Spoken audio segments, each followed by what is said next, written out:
adik-adik, selamat siang. Perkenalkan, nama Ibu Despi Krisnori Brutarigan. Nah, sebelum kita masuk ke materi, kita ada baiknya memulai dengan doa. Kita berdoa dengan keyakinan kita masing-masing. Doa dimulai. Doa selesai. Nah, kali ini Ibu akan membahas pembelajaran kita pada hari ini berbasis teks. Teks yang berisikan cerita, pengalaman, bisa kisah kita sendiri, kisah orang lain, dan lain-lain. Nah, kira-kira adik-adik bisa menebak teks apa yang akan Ibu bawakan. Nah, betul sekali, Ibu akan membawakan teks cerpen. Sebelum kita masuk ke ciri-ciri teks cerpen, apa sih pengertian dari cerpen atau cerita pendek? Teks cerpen atau teks cerita pendek ialah jenis karya sastra yang berbentuk prosa dan bersifat fiktif, yang menceritakan atau menggambarkan suatu kisah yang dialami oleh seorang tokoh. Adapun ciri-ciri dari teks cerpen itu ialah: 1. Terdiri dari 10.000 kata.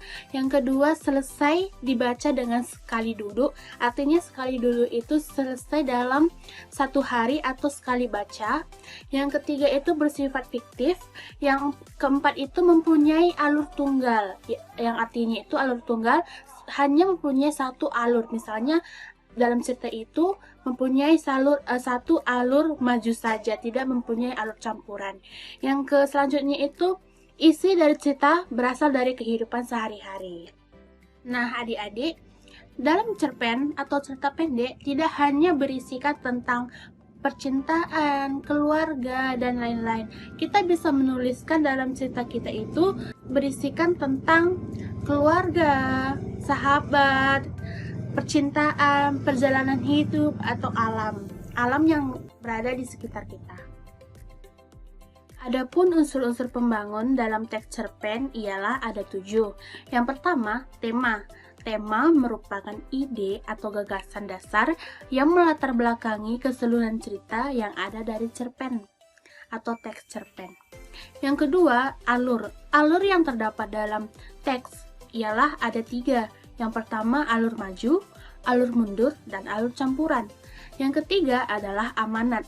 Amanat yang disampaikan oleh penulis atau pesan moral yang disampaikan oleh penulis dalam teks tersebut. Yang selanjutnya itu adalah tokoh atau penokohan. Tokoh merupakan pelaku atau orang yang terlibat di dalam cerita tersebut. Sedangkan penokohan adalah penentu watak atau sifat tokoh yang ada dalam cerita. Yang selanjutnya itu latar atau setting. Latar atau setting ini dibagi menjadi 3, yaitu latar waktu, latar suasana, dan latar tempat. Selanjutnya itu sudut pandang. Yang ketujuh itu gaya bahasa. Itulah 7 unsur pembangun dalam teks cerpen. Baiklah adik-adik, tadi Ibu sudah menjelaskan pengertian, ciri-ciri cerpen, dan unsur pembangun dalam cerpen. Nah, kali ini Ibu akan menyuruh adik-adik untuk menentukan unsur-unsur pembangun dalam teks cerpen yang Ibu akan bagikan kepada adik-adik, dan Ibu akan meminta jawaban setelah 15 menit ke depan. Selamat mengerjakan!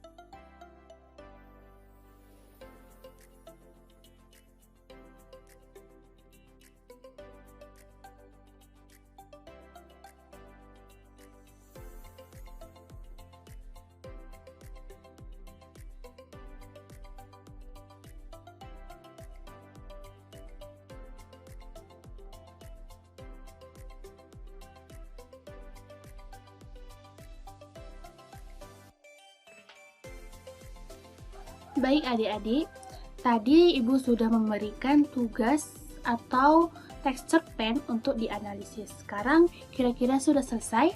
Nah, kita akan membahas bersama-sama unsur pembangun dalam teks cerpen, yaitu unsur intrinsik. Yang pertama, tema. Tema yang terkandung dalam teks cerpen Gula Pasir itu adalah kecantikan. Yang kedua adalah tokoh atau penokohan. Tokohnya itu ada dua tokoh utama, yaitu tokoh yang bernama Keke dan Rosa. Penokohannya itu yang Keke lugu, yang kedua itu Rosa penokohannya baik dan setia kawan. Dan selanjutnya itu alur. Tadi ibu sudah menjelaskan bahwa dalam cerpen hanya mempunyai satu alur, dan di sini dalam cerita kita ini adalah alur maju. Selanjutnya itu adalah latar atau setting. Nah, latar atau setting itu dibagi menjadi 3, latar tempat, latar suasana, dan latar waktu. Yang pertama itu latar tempat. Latar tempat dalam cerita kita itu adalah di rumah. Yang kedua itu latar waktu. Latar waktu yang terkandung dalam cerpen kita itu siang, latar suasana sepi dan lucu. Nah, gaya bahasa dalam cerpen kita ini adalah lugas. Baiklah adik-adik, tadi ibu sudah menjelaskan tentang pengertian, ciri-ciri, dan unsur pembangun dalam teks cerpen. Tadi juga kita sudah mencoba untuk menganalisis dan menentukan unsur pembangun dalam teks cerpen dengan judul Gula Pasir. Nah, kali ini ibu akan menyuruh adik-adik menulis satu karya sastra yang berbentuk cerpen dengan bertema perjalanan hidup. Adik-adik bisa menggunakan 3 atau 4 paragraf untuk menulis cerpen tersebut. Dan tugas ini dikumpulkan minggu depan dengan menggunakan dan menentukan unsur pembangun dalam teks yang adik-adik sudah buat. Selamat mengerjakan!